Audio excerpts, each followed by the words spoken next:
Play anywhere I've played everywhere. My favorite thing to do, that's why I really love poker night, because they go to places that the people actually enjoy poker. Yeah. I don't like playing in Vegas.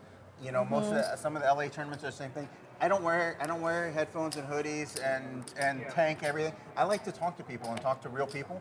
And when you go on these stops in Oklahoma and Pittsburgh and Sacramento and all these places, you talk to real people who have real jobs and real lives and families, and you have conversations and you get to know people and you meet people, you learn different things. I enjoy that. It's how poker's supposed to be played. Yeah, I mean, I play enough people with the poker headphones and the sunglasses and the hoodies on. It's just so douchey. too, because you know I just really Taking that like day, 10, but I would say it's 95% like literally of the people time, like I'd every rather move just they talk have to have a clock. Top pair for Maria, Really? over You pair have a for clock Glance. hold. Bad flop for her.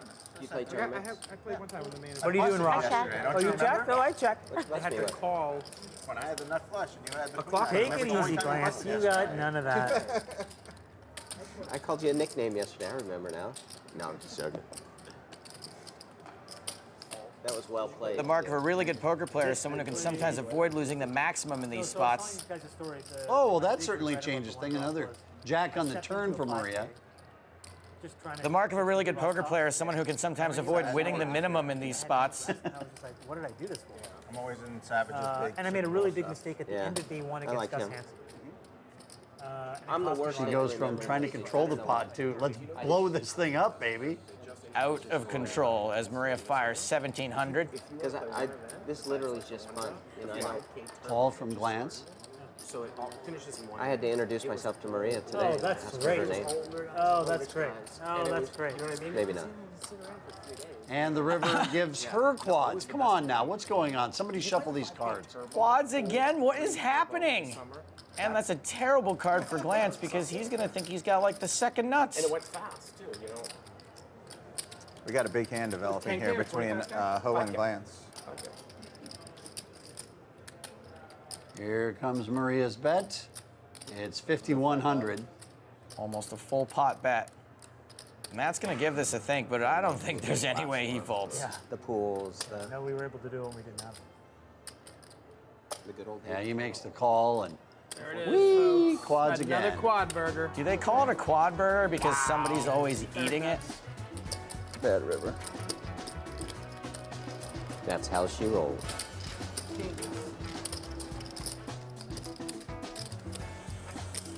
That's the second time we've seen quads. When was the first? I don't remember. Anybody remember when there were quads other times? The computer program. Yeah, it'll be on press. Some sort of 4 in my dreams.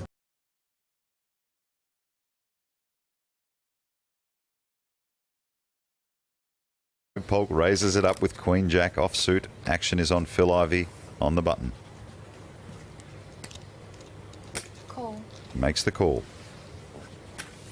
Round to Ike. Look at this. Phil Ivey has flat called the button with Ace King of Hearts. Very interesting play by Ivy here, very deceptive. Two reasons he may be doing that. First of all, he may be trapping Doug Polk. Second of all, he may be trapping the blinds, Scott and Isaac. They're both relatively short stacked. If they make a move here, he will call them with the Ace King, believing to have the best hand. There's the famous Ivy stare, but Ike Haxton is not looking at Phil Ivey. He's pondering a big decision here. Could be a really bad time to squeeze. I love this play by Phil on, on a table where every player. There you go. Oh, wow. Aggressive players. He knows what they're capable Oh, of. but Ike has him dominated, so he's got kings. You would imagine that Phil Ivey, well, he's asked the question, so he may have expected the move, but he hasn't immediately called. He's not expecting king there in that spot, let me tell you. 24, I think. That's just bad luck now. I mean, I can't see how Phil is ever folding in this spot. He's called for that reason, and he got what he wanted. Phil Ivey making a sound. He doesn't make many sounds, does he? Now, this is pure instinct now what he's going off. His instincts are telling him, okay, I made this play to be in this position. However, I feel like he's got a really strong hand here. And let's be realistic. How many hands crush Ivy's hand? Aces and kings. They're the only hands, right? Ivy really taking his time. This is why he's so good. He's got a monster of a hand, and he's almost thrown his hand in the muck already. His instinct is telling him, don't call, you're beat.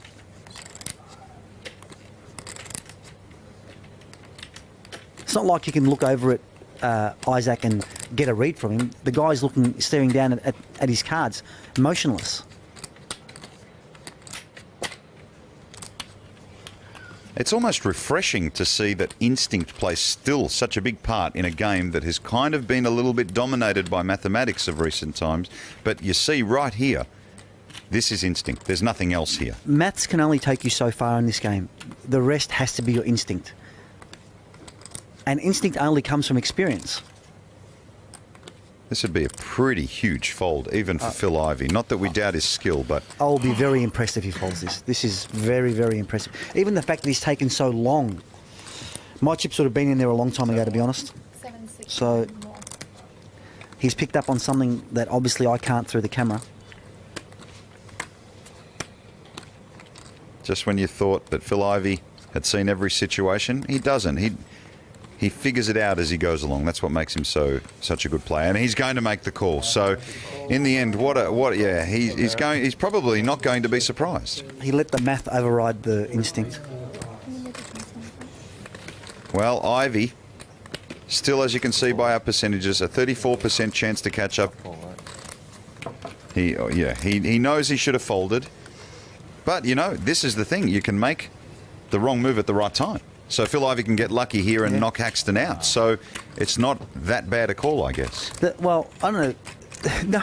No one can fault anything that he's done here. He's got ace, king of hearts, suited ace, king. He only is in death trouble to pair of aces. Every other hand in the deck, he's at least got 30%. Oh, wow. And the flop is. has an There's ace. So Phil Ivey strikes gold. And look at Haxton. It's like almost like he's saying, without saying, I knew it. I knew that was going to happen. Yeah. I mean, what do you do?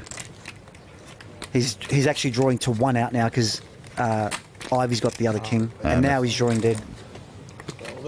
Well, Phil Ivey says, wow, Ike Haxton to his feet. What a hand. I mean, really, Ike Haxton was in the box seat. Ivey with a very tough decision.